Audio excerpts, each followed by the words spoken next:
Well, hello everybody, and welcome to Leadership Amplified. Deanne, it's such a delight to have you here, and what a fun time we've had over the last month. Lots to learn. Absolutely. It's Really great. it's been massive, and I certainly appreciate. I know it's silly o'clock for you in Italy, but it's a very reasonable time at 7 a.m. for me on the Gold Coast. Earlier clock for you in Early Brisbane. o'clock, Yes. yes. This So is true global collaboration and at its finest. Mm. uh, yeah, professional services, truly global. Yes, indeed. So I so appreciate you agreeing to this experiment and seeing how it flowed. And I think, as you said, we were chatting before, we've learned a lot. Yep. The learning curve has been massive. But what I like is also I've learned more about you and got to know you better. So that's pretty neat. That's always a Yeah. great thing when we meet people in networking groups, and then you think, what a great idea, let's do this. And Isn't it? go down a whole rabbit hole, right? It's just funny that I would normally be in the country next door, but I just happen to be on Yes. the opposite side of the planet Wonderful New instead. Zealand. Yes. Indeed, indeed. All righty, so we're going to get started. Thank you for those who've registered and receive and watching this replay. Appreciate you doing that. And so we're going to get started without any further ado. So, all righty, let me get some things out of my way. So, as we mentioned before, we've been speaking about this for the last month on LinkedIn. It's also been sharing it on Facebook. We've got different perspectives. Deanne and I, we've got different experiences, but we realized we had something of value to share. So for me, small business owner, entrepreneur, serial entrepreneur, you might say, Deanne, mid-side and leadership across operations and covering the hidden costs of uncertainty in corporate. And we realized that whilst we had different perspectives and experiences, we had a lot to share. And we thought, well, why don't we do that together? So we're going to move on to here. So what if the gap between your success and your certainty is costing you more than you realize? Because the space between feeling successful and actually feeling certain about that, there's a piece in the middle, right? And that's what we're starting with. Most of us have built the business, the team, the systems, but somewhere along the way, things start to feel not as they should, maybe heavier. And it's not, I wouldn't call it failure or anything, it's possibly fatigue. And this is where this awareness then sets something off, when everything might look fine on paper, but maybe not so much in reality. So we've got a workbook that we're going to be sharing with you. I'm going to refer you to page 3 in the workbook, and tick what drew you here today. What was it about? Maybe you saw us on LinkedIn or Facebook, or Deanne and I commenting on each other's posts. What was it that drew you here? Were you looking for practical tools, more confidence, better execution? Or maybe freedom from being the bottleneck, or thinking, oh, maybe am I that bottleneck? So whatever you choose, here's your truth today. Keep it inside as we move through the session, because the moment you can name why you're here, you can start reclaiming your clarity, your perspective. And that's the first step between leading with certainty rather than just holding it together and hoping everything's going to be okay.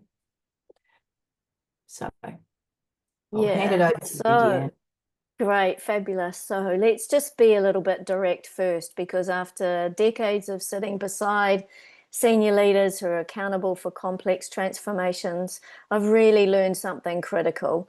And it's that feeling of something's off isn't just in your head.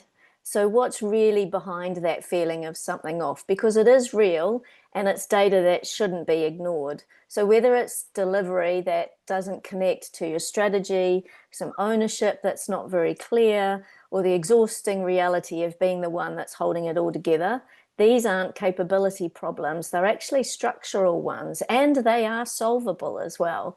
So, and that's what Leadership Amplified is all about. It's about closing that gap. It's about moving from hoping things will work to knowing that they actually will. And it's from influence that's exhausting to legacy that's intentional. And this is about certainty, not as a nice to have, but as a leadership state that you can design and sustain. So we're really keen to have everyone move from influence to actual legacy. And I'm just going to move forward with my little mouse click here and hand back to you, Joanne. Well, bananas. What I might do is put it onto here. That's fine. So this is the shift that changes everything from lead with certainty, build for legacy, execute with structure, as Deanne said. So this, we're now on page 4 of your workbook. So I feel have I muddled this up, Deanne? Because I've got that I was to speak to this No, slide. you're good. You're good to So go. so let's just reiterate this. This is the moment where we need to be honest. This is where we go, oh, really? I've got to really be truthful with myself. Because as Deanne said, we've worked with leaders for decades between the two of us. So I actually don't really want to calculate how many years between us because it's probably a large number, which might show our age. Lots of wisdom here is what I want to say. Yeah, So it's leaders buckets of it. responsible. Yeah, beautiful. Responsible for growth and transformation. So I want to just be clear with one thing here.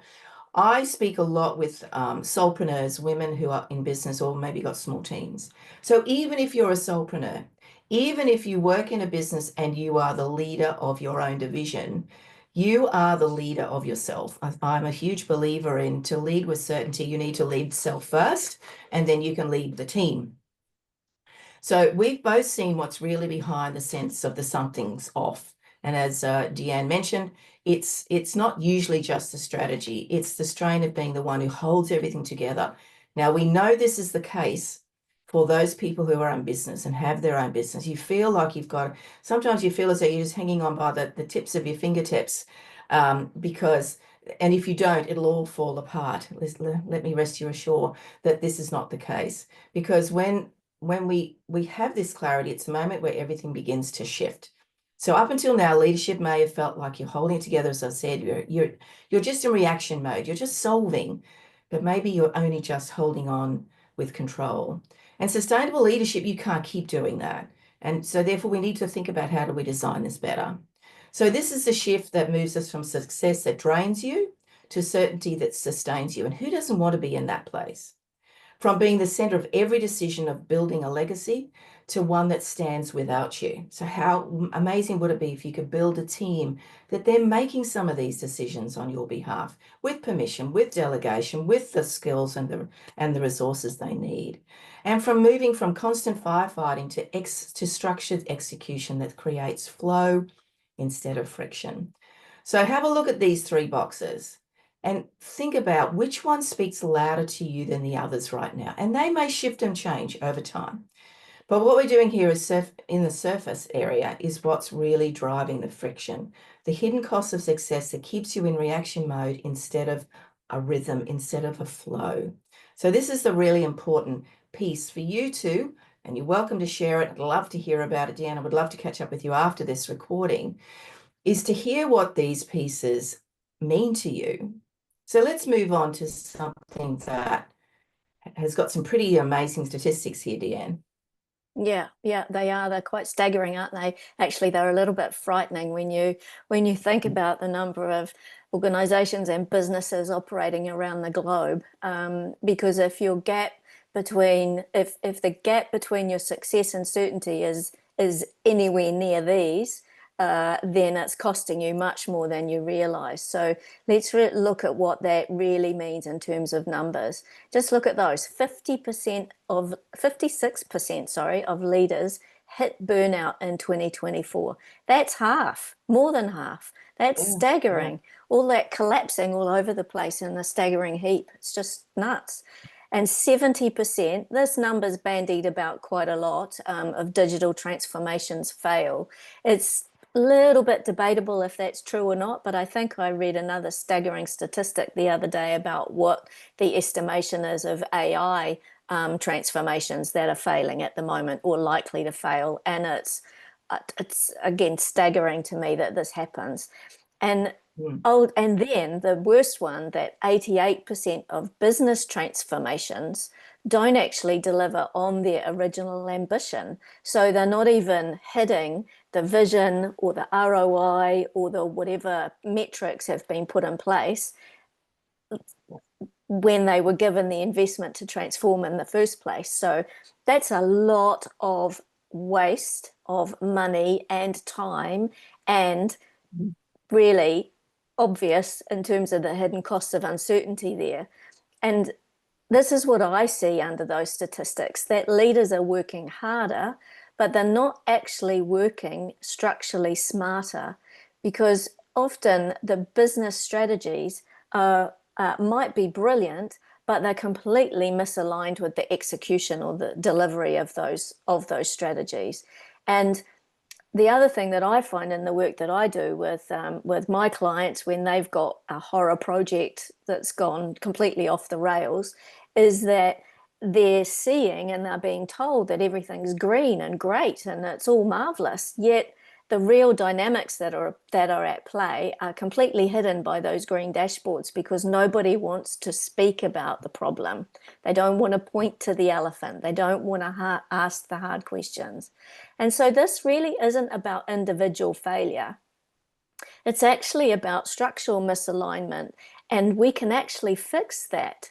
So when I get called into these struggling transformations on all these horror projects, it's really because the plan was bad, and it's more often than not nothing to do with the technology either. It's actually because there's three core important pillars that underpin the sweet spot of certainty. And those pillars are people and culture, systems and processes, and leadership and management. And when those are all out of sync, when they're out, things go off track really, really fast. And uncertainty is extremely expensive. It costs headspace, credibility, momentum, and a lot of money. But there's good news, because once you can see what's out, you can figure out the best way to fix it. I want to just tip into here really, really quickly. You've spoken, like, these statistics are alarming, as you say. I think the nice thing is some of these people who are going to be listening and watching this recording, maybe people who are solopreneurs and are people who maybe don't have a team. And I think some of them are at fault, if I can be a bit brutal, of not setting the goals or the plan correctly. So the great news is this piece that we're talking about today will give you the foundations of what you need to ensure success, and that you don't become one of those horrible statistics that we're sharing on the Statistics. slide today. Yeah. Yeah. Yeah. I think too, that's why our workbook is so key, Yeah. because that's allowing the people that are going to be listening to this recording to really look objectively at what is going on in their business or their environment, and identify some key actions that they can take really quickly. We used to talk about low-hanging fruit. Well, there's low-hanging fruit, but there are other actions that will make a significant difference and are very, very quick to do. Yeah. All righty. I'll move us on. Yeah, yeah, let's move And ahead. so what I want everybody, we like to be upfront and be clear. So this is not for you if you believe that scaling is about working harder or hiring more people. It's not the only way that you scale. You're looking for a quick methodology, quick fixes. You're unwilling to examine what's really creating the friction in your business. And you think leadership challenges resolve themselves once a certain revenue or team size gets hit. I see this all the time. I speak to women in business predominantly, and men as well. But I often hear the narrative, well, these systems and these ways you do things, this structure you're talking about, I'll implement that, Joanne, when I get more successful, when I get bigger. And I often then have to have the hard conversation, say, well, that you're at risk of not actually even achieving that without the structure and the systems Yep. in place that we're going to share. Absolutely, absolutely. But this is for you if you are scaling beyond your current personal capacity, but everything is still dependent entirely on you being involved at every single step of the way. It's also for you if your strategy is solid, but your execution or delivery of that strategy is feeling much harder than it should be. And you're the one absorbing all of that stress and friction. You know that there's a much better that there's better operational cadence to be had around the decisions that you're taking, or anyone else in your team if you have a team, and the delivery. But you don't want to build in a lot of bureaucracy, because that just creates bottlenecks as well. And it's also for you if you're accountable for transformation results while managing growth, and you need both of those to work without constant intervention. So if all of that is you, Then good news. We're the good news fairies. Yes, exactly. You're in the right place. You're definitely in the right place, and we're going to show you why. Okay. So why this conversation? We've touched on it already. There's rising burnout, uncertainty, decision fatigue, especially for women in leadership and business. Resilience is the new leadership currency, I feel. You know, we talk about, you see a lot of narrative around it, but we want to share with you, what does that mean? How do we put a context to it? And this is not about pushing harder, but about shifting smarter. So the word shifting is something that doesn't have stress to it or anything like that. So this is about being smart with what we do with our time. You know, we know burnout is rising, uncertainty is constant, and decision fatigue is absolutely real. I'll get my mouse back. Um, Especially for people in leadership roles. You know, we have heard and seen it so many times. People get placed in a leadership position um, unexpectedly through promotion. And I also feel it's the case. I have so many conversations with women in business to say, who are leaders of their own business, whether that's they're on their own or with a team. We would not have done it if we had known it would be so hard. Our business is hard, right? And Yeah. I'm not gonna sugarcoat that, but there's smarter ways to do it because the old model of just pushing harder because something isn't working is not the answer. So we're not talking about hustle. We're talking about rhythm. We're about shifting to smarter things, not running faster. And as I said, resilience is the new leadership currency, but that comes with structure, clarity, self-awareness, not the marathon endurance. We're not looking for that. Um, and you know, for us, it's about giving you some tools and resources. As you said, Deanne, the workbook is there to support you, will help you to identify areas in your business that might need attention or in your leadership role, or even in the project you're working with in the business as we speak. So we're here to support and to help. So let's get back to introducing us. You've heard we've been rattling on for a few moments already. I'm Joanne Brooks, 25 years in business. I know what sustainable leadership looks like. I've had large teams. I'm currently with a team of one. Wah. And I'm cool with that, but I know that I'm the leader. I have to be the leader of my business to get it to where it needs to be. I've built systems that work without constant intervention. I specialize in helping leaders move from being indispensable to building that lasts, because that's exhausting, right?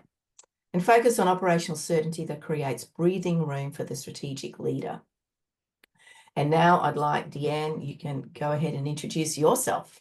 Perfect, thank you. So I'm Deanne, and I have also had 25 years plus of seeing what works when everything's falling apart, particularly around technology transformations and system implementations. So I'm really a delivery specialist and advisor in that space. I have a model called the Certainty Genius model, which I've created, and it's a framework that I've modeled around the way that I work, and it pinpoints what's out across those pillars I mentioned earlier of people, systems, and leadership. And I tend to sit beside the senior leaders who are in the mess, not above it. Because that's where we can affect real solutions, and those real solutions come out and we can take them to play. And I like giving leaders back their headspace and their certainty, because if you remember those numbers and rate of transformation failures earlier, well, I work with these leaders who have reached their fed up limit with what I call conventional project management. It's all those ticking boxes and filing reports and green dashboards that aren't necessarily real. And these senior leaders really want to make sure that their investments in technology are actually delivering the results they expect, and they need certainty on how to move forward. So my specialism is really about giving them the headspace they need to pinpoint what's out and how to resolve it in a way that gives them that certainty going forward. And Nice. from there, Joanne, I think we're on to the really juicy part of Yes. Yes. why leaders actually struggle. Yeah. So when we strip away the titles and the KPIs, most leadership struggles come down to five patterns And they all trace back to uncertainty. Grabbing my mouse. Leaders struggle with clarity. Struggle when clarity fades. When they get a little bit muddled, they get in the overwhelmed space. And we hear that narrative a lot on social media, in conversations, in networking. And when we are in that space, when we're in a stressful space, when we're in the overwhelmed space, when we can't understand what's behind those green dashboards, as Deanne was talking about, well, then everything starts to blur. Execution becomes harder than it should. The rhythm is lost. And even while everything depends on them being present, that's when the wheels start coming off. So if this sounds familiar, guess what? You're not alone. We've all been there. Deanne and I have been there. There's no doubt about it. These patterns show up in every industry, every growth phase, and in every team. The difference between those who stay stuck and those who evolve isn't more effort, it's awareness. So we're going to raise some awareness with you right now. So I'm going to move us to this right here. When we look beneath the surface of high performing teams and growing businesses, we can see a few things in a line here. Scaling bottlenecks. Growth is limited by personal involvement. Now, I have been known to ask people, are you the actual bottleneck? Because, we'll speak to people in business who are owners, and sometimes in our overwhelm, in our stress, in those sort of places that we're sitting, that's not comfortable, it's not healthy, we then start blaming others. Now, what I want to be really clear here, if you're the owner of the business or the leader of a particular project, it's your responsibility to take ownership of that. So we have to acknowledge, are we the bottlenecks to this piece that's not getting us to where we need to be? Because it starts with scaling the bottlenecks, where growth depends too heavily on one person. That is often just one person or a small team. So how can we divest that? How can we outsource that? How can we delegate these things to take the pressure off? Because one thing I know about women in business from my perspective is you don't need to do this alone. Even if you don't have staff, you can outsource it. You can collaborate. Deanne and I are collaborating and sharing our expertise here. There are perspectives of Deanne's that I don't have, and vice versa. And so that's what we're here to share, so that we can give a broader conversation for you to help you to push back past those bottlenecks. Operational overload is where leaders are buried in daily processes and steering the bigger picture. So as a leader, we have that obligation to do that. Now, if you are the person on your own, this is where you need to think about, can I outsource it? Am I trying to do it all myself? Is there that we're holding onto this control narrative that actually, if you just spend a little bit of time to have it delegated out to your team or outsource it, it will take the pressure off. And yes, I'm going to hear maybe some people saying, yes, but it takes time to bring them up to speed, to educate them, to have them understand the process. Sure does. But the long-term gain of that process far outweighs any extra piece of work that you need to do with that person. But also think about, if you're the bottleneck, if you are in overload, you're not getting the stuff done anyway. So then we come to reactive leadership, which creeps in.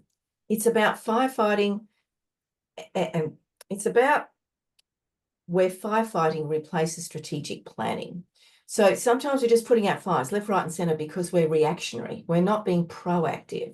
So let's give that a shift in that narrative to have strategic planning sitting around this. And structural misalignment, people working against each other. We see that as well. The blame game starts happening, all that sort of stuff. As the leader, it's our responsibility to share the instruction, the task, to your team members, to your outsourcers, to make sure that they give you the results that you're looking for. And if you're not getting the results you're looking for because people are at odds, that's your responsibility to fix. So over time, this structural misalignment, where people start working against each other, it will make sure that you don't achieve the goal. You might get it eventually, but you won't get it in the time frame they expect.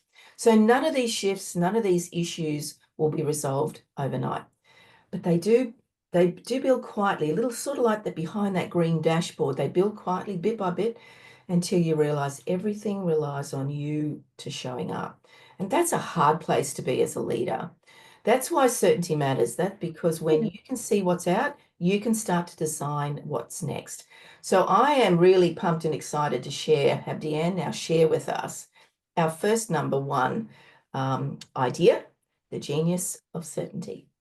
Mm, thanks, Joanne. And I'd like to point everybody to their workbook, pages 4 and 5, because this is part one of our key area in our key areas in our workbook about your leadership reality check. And this is where we're going to get practical. So if you look at page 4 in your workbook, this is your certainty foundation. And I really want you to just take a moment and think about these next 3 areas I'm going to briefly introduce. And I want you to take an honest look and rate yourself across these 3 areas. So the first one is people and culture. And how confident are you that your people are aligned with the vision and the change that's needed in your organization to achieve it? I want you to rate from 1 to 5, 1 being completely out, as in there's no alignment at all, and 5 being fully in. Everyone's completely aligned, they understand it, they can speak to it, they're all on the same page, running down the same road towards the same goal. So that's from 1 to 5. The second section or second area in your workbook is systems and processes. So the question here is, how confident are you that the operational flow in your organization or your team or your project supports delivery without constant fixes or your personal intervention? Again, rate 1 to 5. And this is quite critical here. This is the operational flows supporting your delivery of your outcomes and without you intervening constantly or having to put fixes in place. The third area is leadership and management. And the question here is, how confident are you in decision-making clarity and your governance structures? Now, I'm not necessarily talking corporate governance. I'm talking about the other governance, your operational governance, how information flows, how decisions get made, who makes the decisions, authority levels, all of those sorts of things. So that's the third area to think about. But don't overthink it.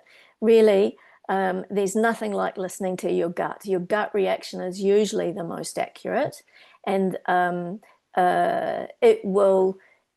Sometimes we overthink. Our gut's saying we're a 2, we're a 2, we're a 2, and then we're thinking to ourselves, we can't possibly be a 2. We've got to be closer to a 4. But go with your gut, think, and be honest. There's nothing wrong. No one's going to see it. It's just you.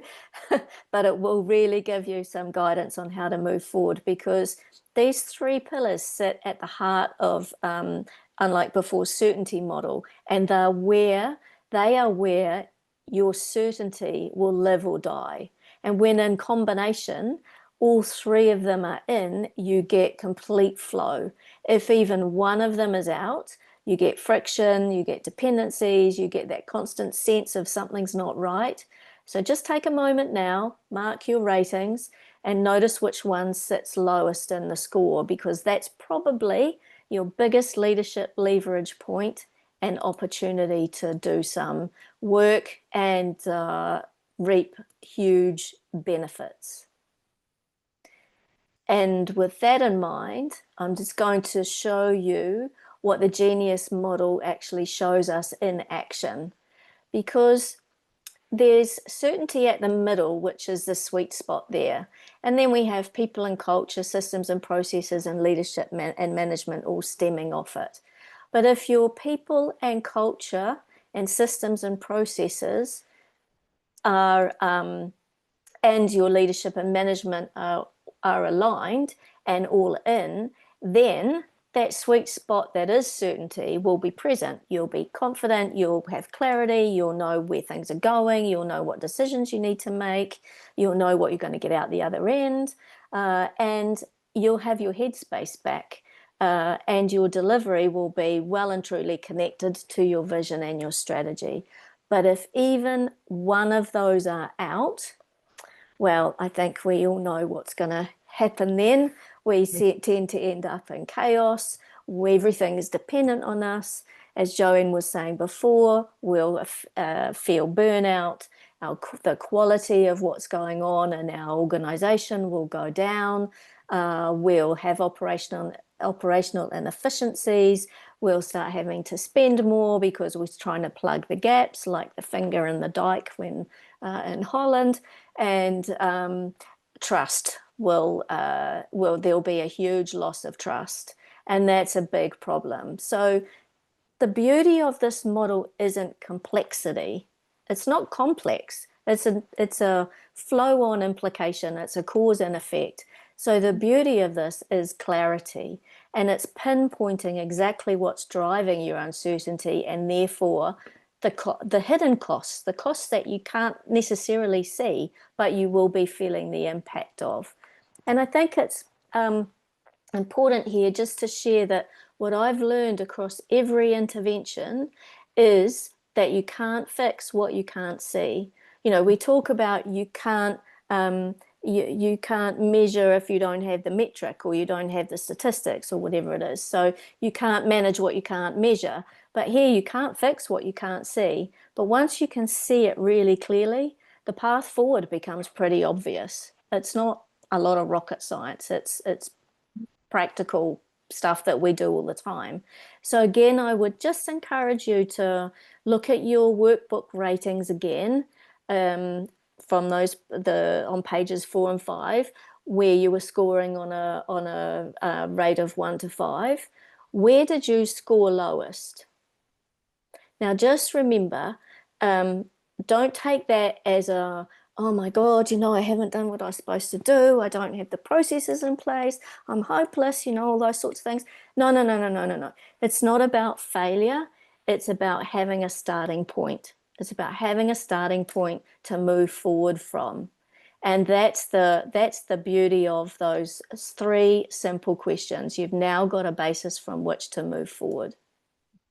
And with that in mind, we're just going to look a little bit more at certainty, because it's not just a color code, right? It's not always green. Certainty isn't necessarily green. But it is, what certainty definitely is a leadership state. It's a state that you're in when you are leading your team or your organization or your project or whatever it might be that you're in charge of.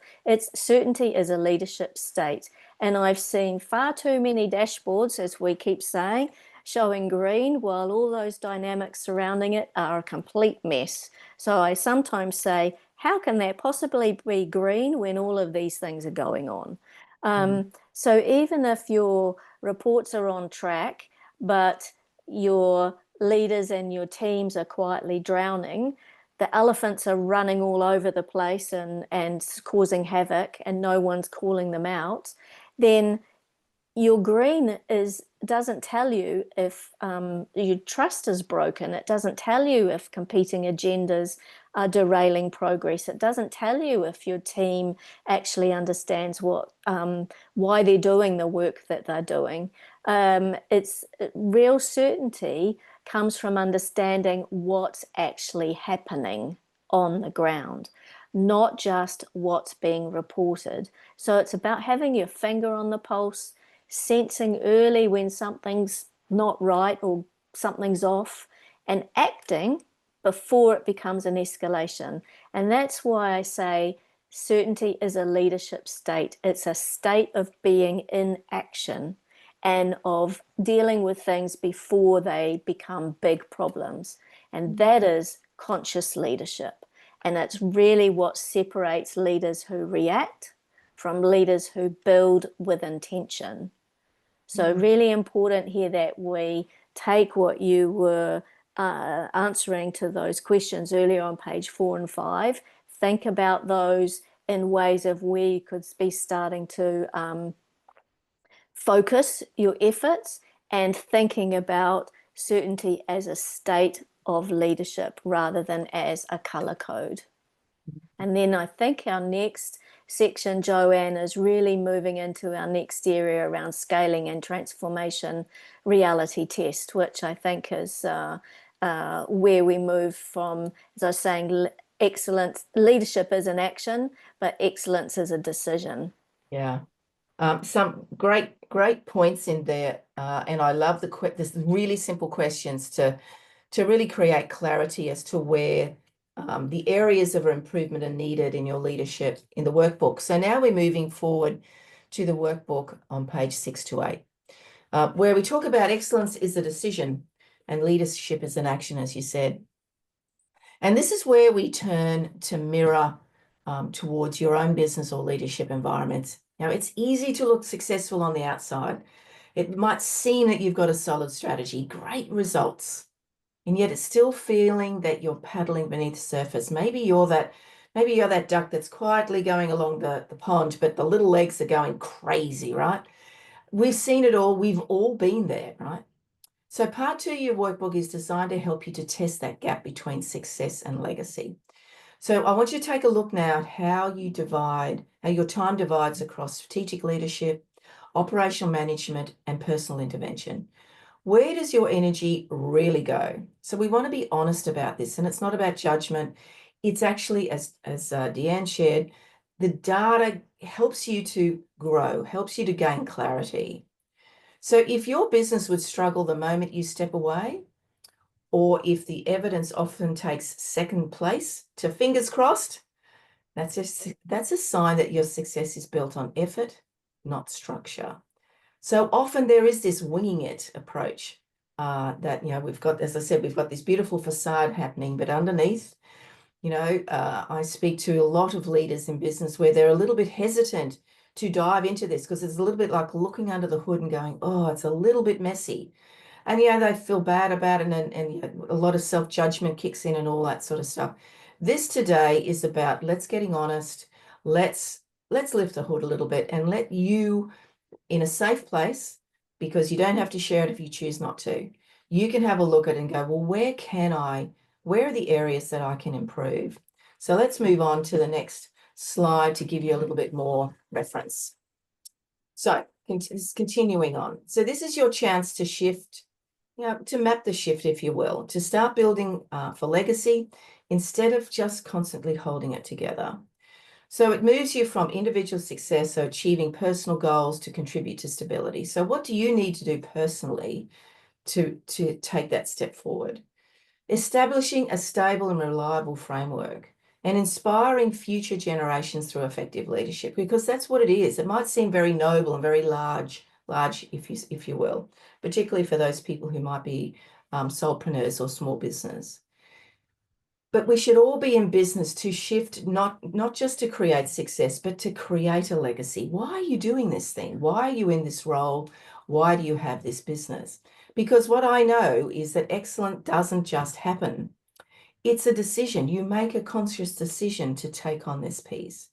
And leadership is not just a title, it's action in play. When what gets you to success won't always take you to legacy. Many leaders keep repeating the same habits. They go, oh, well, I'll just keep doing it the way that I've always done it, that once worked. Now, as we know, we look at technology today, how things get done today. Deanne and I have been chatting about some of the AI tools that we've been using. And I've been using one for a good while, and she pointed out one that I should go and have a look at, which I did. And my mind was blown about how much more efficient and more effective it was and sounded more like me. And so we can all fall into the trap of going, well, this has always worked, this is the way I'm going to do it, without lifting the hood a little bit to understand where are there any stresses? Is there any friction in this? Is there a better way to do it? Now, I also know that particularly if we talk about technology and AI and those sort of areas, there's a lot of overwhelm because it is moving so fast. And I was having that conversation with somebody on social media, on LinkedIn, just the last couple of days, a good friend of mine. And I spoke about this, and he reminded me in a comment, do you remember, Joanne, when the internet was announced? And we all thought, whoa, this is all just way too scary, and I don't know if it'll take off. I'm not sure if it's real, a lot of hesitancy. And of course, as we know, we live on the internet now. We can't live without our devices. And AI seems to be in that place today. And his comment made me think about the time I remember I was working in banking on the 31st of December 1999. I don't know if you remember this, Deanne, but when the I do. going to tick to 2000, right? Everyone Yeah. was terrified that the world would collapse. Hmm. I remember I even had to go into the bank at midnight to watch the computers to make sure they didn't blow up. That was an actual job that I had. Yeah, we had a war room, and Yeah, people were rostered on to work that night. I yeah, wasn't, but I'd done all the work leading up to that, and then left it to someone else to monitor. And yeah. funny story, everything was running off a router that was under the raised floor, and that router wasn't Y2K compliant, and nothing died. It was fine.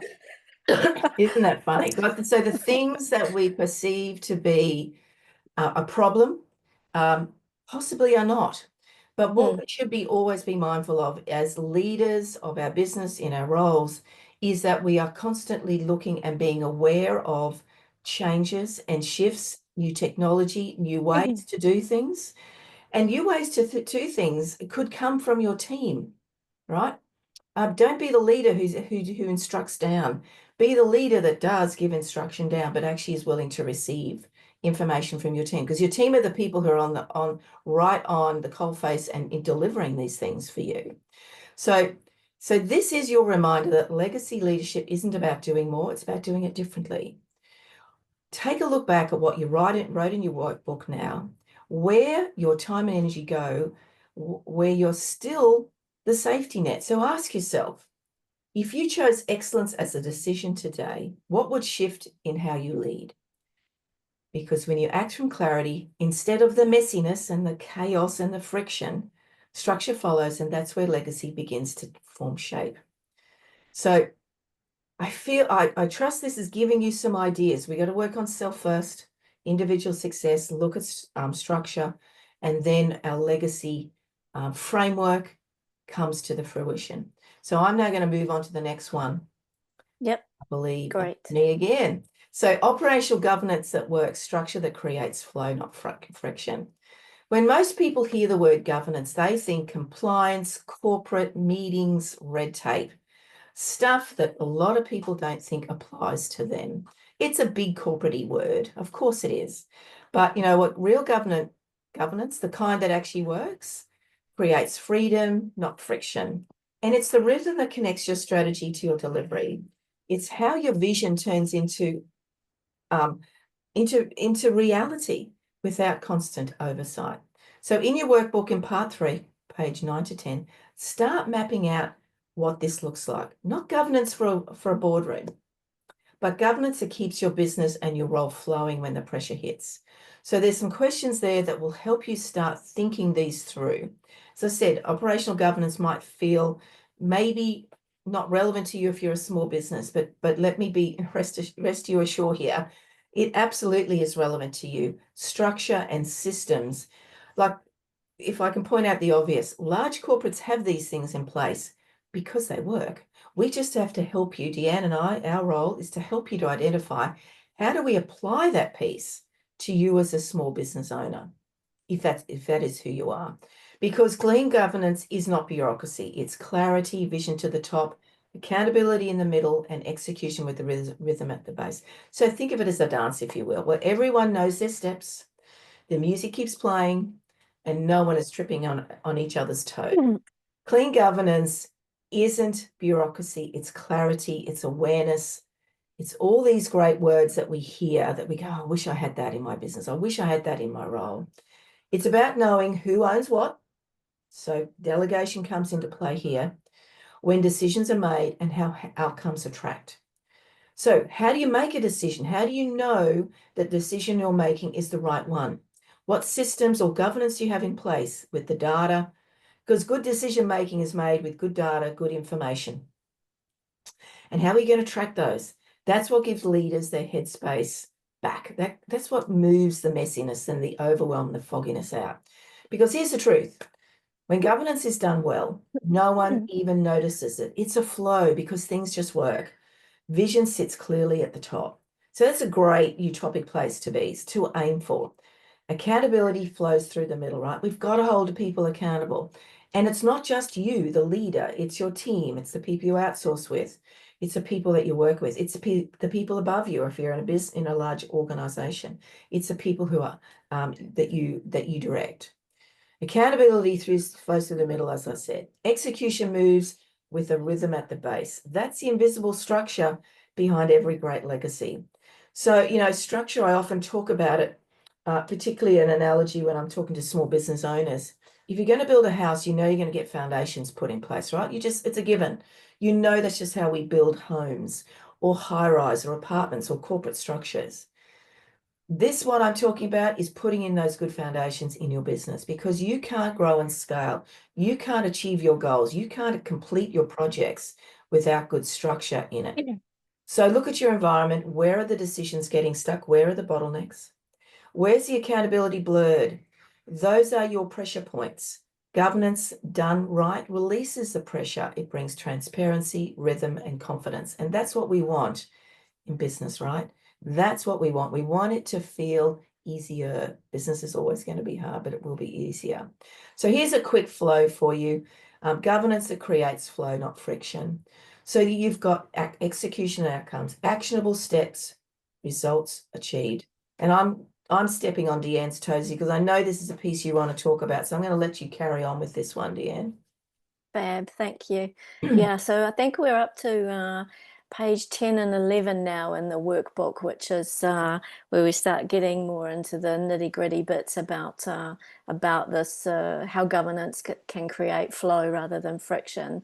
And I want to just repeat something that I said earlier, because corporate governance is one thing. That's your board level oversight, your strategic frameworks, where you have to be compliant. So your compliance requirements, how you operate from an ethical point of view, your vision, and those things are all important, absolutely, without a doubt. As Joanne said, organizations can't function without those things. Those are the foundations for making sure that an organization is compliant within its environment. But there's the other governance. I refer to the other governance, that operational governance that actually connects your vision to your delivery. And that's the space that I tend to work in with the leaders that I work with. It's in that middle space between the strategy and the execution. And this is the governance that really ensures that the decisions that you have to make, or that decisions get made when they need to, that the people who own those decisions are clear about their ownership, they're clear about what's expected of them, and that whatever is being delivered, whether it's your IT project, whether it's something that a supplier is delivering for you, whether it's something that another part of the organization is responsible for, it's important that that delivery stays aligned to your strategic intent, not just the effort to do it. It's about the intention of why it's being done. So I think it's really important not to just view this governance, operational governance, the other governance, as just another layer of bureaucracy, because it's not. It really is the rhythm, the foundation, the operational rhythms that give you the certainty that you're looking for, and that is often missing in our for leaders who are responsible for many moving parts. So again, I'd like to encourage you to have a look at page 10 in your workbook, because there's a governance reality check there. And I'd like to prompt you with another question around that reality check. And that question is, what governance exists in your world that is actually connecting delivery activities to your strategy and your vision? Not the dashboards, the real decision-making structures, that kind of governance. And here's an even harder question that I think it's really worth considering as part of this. And that question is, what structures ensure that your transformation thrives, really takes off because of what you've built not just because you are constantly intervening. So the systems and the processes and the structures and the frameworks that you've put in place, and you've defined the responsibilities and the ownerships and the authorities and delegated out, as Joanne says, and you don't have to constantly intervene all the time.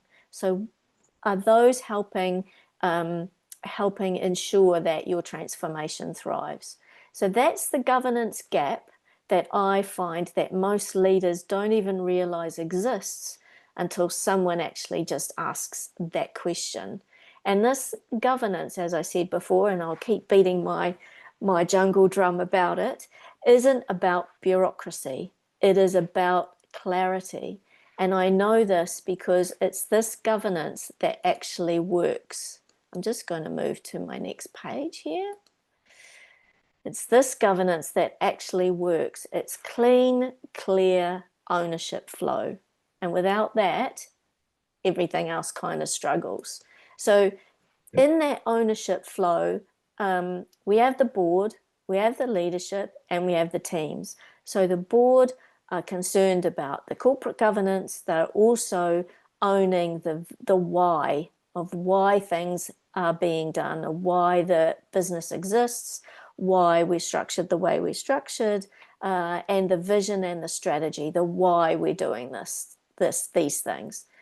The leadership then owns the translation of that why into the what, the who, and the when. So they own that translation and that governance, the what, the who, and the when, through to, and then this is where the governance actually becomes operational. It's where the strategic intent is actually connecting into accountable delivery.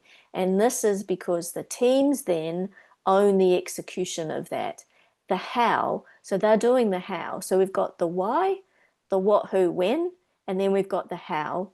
And the teams who own the execution, they need the rhythm, the clarity, and the confidence that the decisions won't change mid-flight, or if decisions do change and direction needs to shift, that's communicated in a way that's understandable, makes sense, explained, and they really understand the reasoning behind that. So when this flow that you can see on this page here is clean, magic really does happen, because decisions can be made a lot more quickly.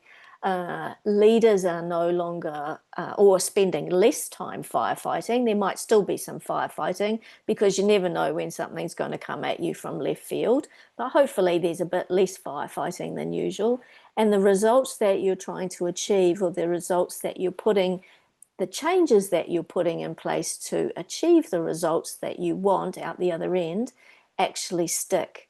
But when that ownership is not clear and the flow doesn't exist, when everyone thinks that someone else is actually handling it, almost abdicating responsibility because Joe down in accounts, he'll do it, that kind of thing, that's when you have problems with your delivery, and it can either stall or it can veer off piste into the black, whatever they are for people that like skiing, the black runs, and frustration starts to build up, and you again start to become the bottleneck in your own organization because you have to intervene all the time.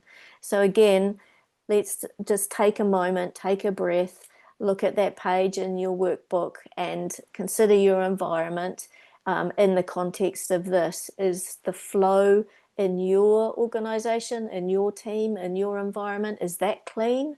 Or are there some gaps there where accountability disappears? And then as part of that ownership flow, there is also the decision flow. And again, we've got the same three elements of board, leadership, and teams, because those are the three entities. But the decision flow is also an area where most organizations can actually break down without even knowing it. Because strategic intent, as we know, flows down from the board. The execution insights and the needs flow back up from the team. But here's where most people miss out. Those decisions also need to go sideways across leadership. to reduce the bottlenecks. So it's not just down and up, it's across. Remember, Joanne, and we used to talk about silos in Yes. organizations. Yes. Well, in you can't have silos of communications and No. decisions, because then your organization you may as well have three, multiple organizations, because they're not Yes. working together. Yeah. So we have to have things flowing horizontally and sideways, not just vertically, because again, if things are only flowing vertically, then you become the decision point for everything, Mm. because you're not delegating anything. And that's not leadership. That really is dependency. And you'll never break out of that cycle unless you start Mm. delegating that out. So, with horizontal decision flow, sideways decision flowing, that means that your leadership team can make aligned choices without waiting for you. It means that your governance structures will empower rather than control. And that's what operational certainty looks like in practice. Not more meetings, not more reports, not more green dashboards that are not true, better rhythm, clearer ownership, and faster decisions.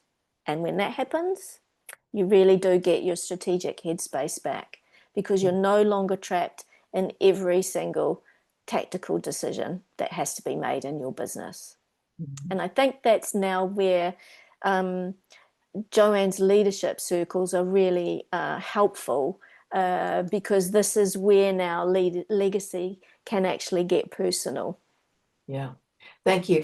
Look, I really love the simpleness of what you're suggesting there, and that's as you said, and I've said a few times. This is not about making it more complex, more work to be done. This is reducing that level. So your leadership circle, who are you leading for? Are you leading for yourself with a strategic headspace and a leadership presence? For your team, giving them clear direction, confident to enable them confident execution, or the organization as a whole, sustainable results, legacy systems. So I refer you to page 12 to 13. This is where legacy will get personal. Leadership isn't about driving results, it's about who you're leading for. And at any given time, it could shift and change, right? It absolutely can shift and change. It's about to look at the three levels. Each one demands something different from you, right? Leading for self means protecting your strategic headspace, maintaining presence, being present for your team. And that's not just simply being in the office. It's actually when they come into your office, you giving their attention to listen to them. Leading for your team means giving them clear direction and confidence. I'm a huge believer. I follow Brene Brown, and she's got the amazing an acronym of how to delegate tasks. It's to give them clear direction of the task, to give them the authority to take on the task, to give them the tools and resources and the permissions and the access, and to give them permission to fail.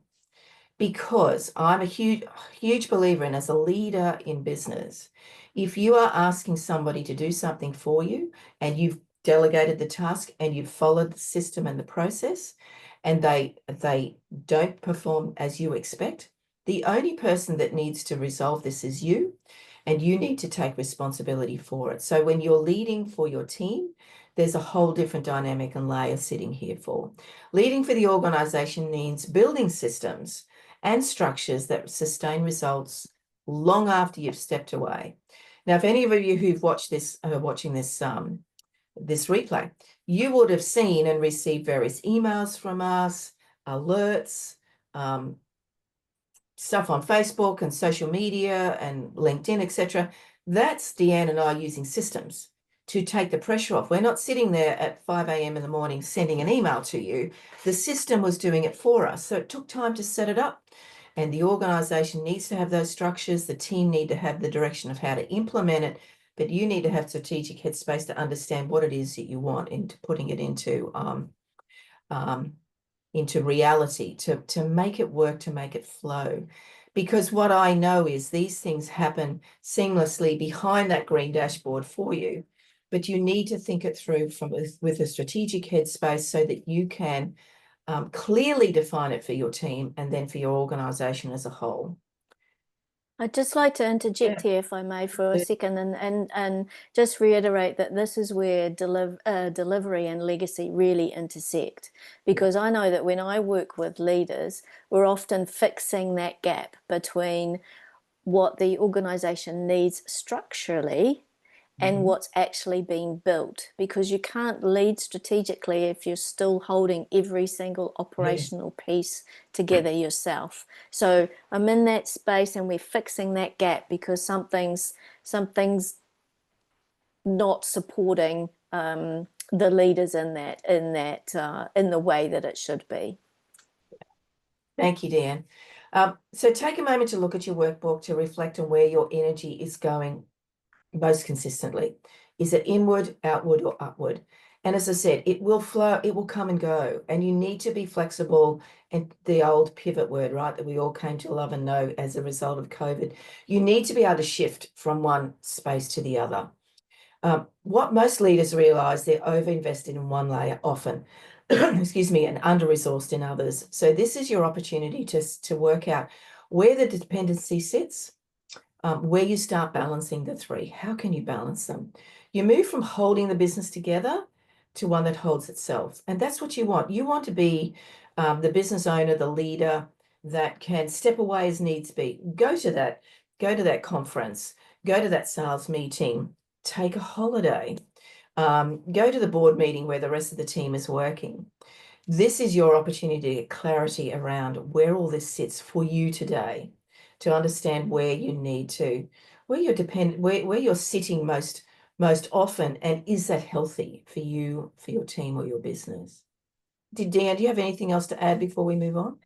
No, no, I think we're good on that one. Cool, Vanessa. Absolutely. Okay. Perfect. So on to workbook page 12 to 13. Design your leadership to scale beyond your present. This is absolutely about legacy. This is for you to have a strategic direction. This is systems plus structure gives you operational certainty. As I said, technology is shifting and changing constantly at the moment. And I know there's a lot of leaders and business owners looking at it with trepidation, because how do you keep up with it, right?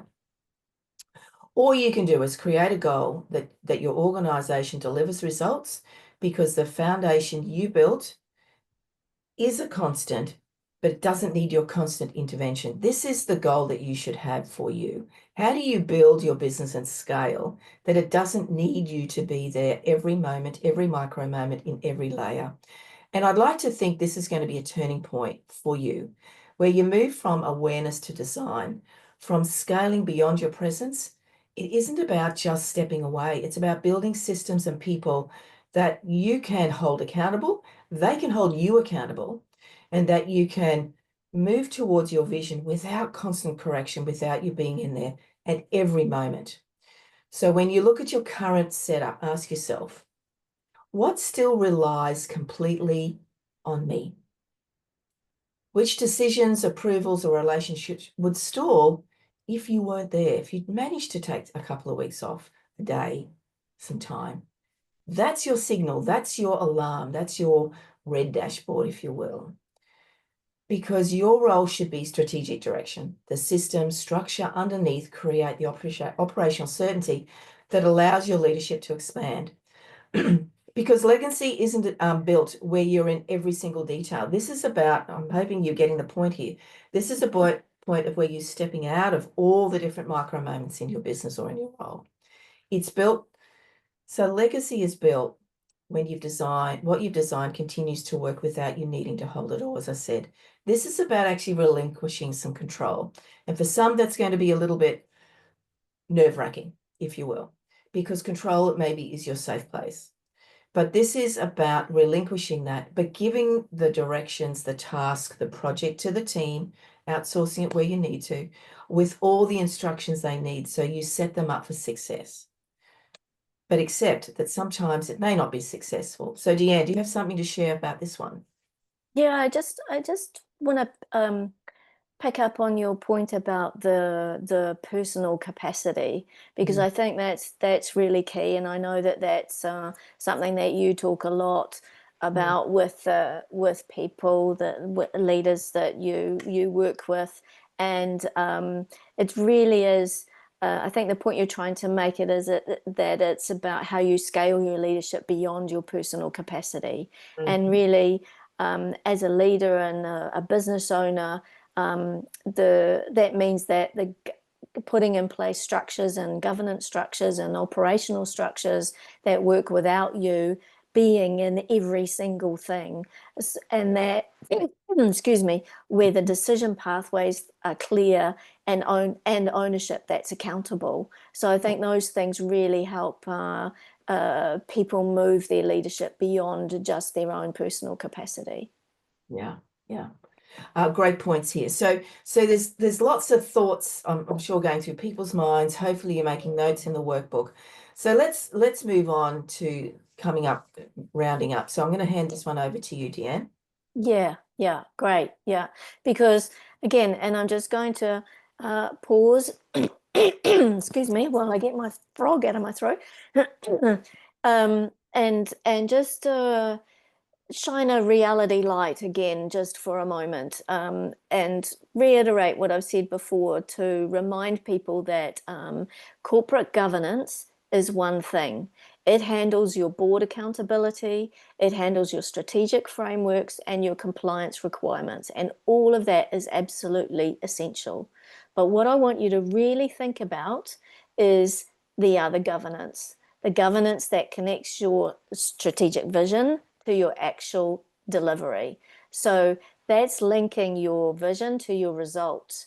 And that governance sits between we decided to do this and it's actually happening as intended. So that's where the hidden costs of uncertainty can live, in that gap. They can live in there, and so when you're looking at your current transformation or change initiatives, some questions to think about are, where are you actually operating or running on hope, fingers crossed, I think, as Joanne said earlier, or yeah, on hope, or with your fingers crossed, rather than on actual tangible evidence from the coalface? And where are you finding that decisions are happening just too late, not just in time, but just too late, or not at all, because that's where your governance gap is, and that is where those points will be costing you much more than you would probably even realize. And so the question isn't whether you have those operational structures or those frameworks or that operational governance in place. The question is really, does your governance actually connect your strategy to your results? Because that's where, as a leader, we get our certainty from. And if we don't have certainty, where we get it back. And that's where your alignment becomes operational, not theoretical. So just think about this. What would shift if you had the structures that actually gave you visibility, ownership, clarity, and decision-making rhythm that matched the pace of your business and that your business needs? What would that actually look like? Because we've covered a lot of things today, and the one thing to and another question, I guess, looking at the workbook again and looking back, taking a look back through the workbook, I'm sorry, is has any of this shifted how you actually think about leadership and legacy? And now it's your opportunity to really keep that momentum going. So by looking back through your workbook, some things might be standing out like flashing orange lights at you. Um, they might be standing out really in sharp relief. It might have shifted how you think about your leadership, your legacy, and even how you actually show up day to day. And we'd really love to hear from you about what the biggest insight would be that you've written down, or something that's landed that would make you actually show up differently. And I think what we really want to do is help you to keep the momentum going, because there is no right answer to any of this. It might be a single sentence or a simple aha moment, but sometimes the smallest light bulb, smallest realization can become the biggest unlocking device. And I think that is really important then for you to understand then what could be next for you in terms of this conversation or about moving forward, which I think, Joanne, that you would like to Yeah, and so cover.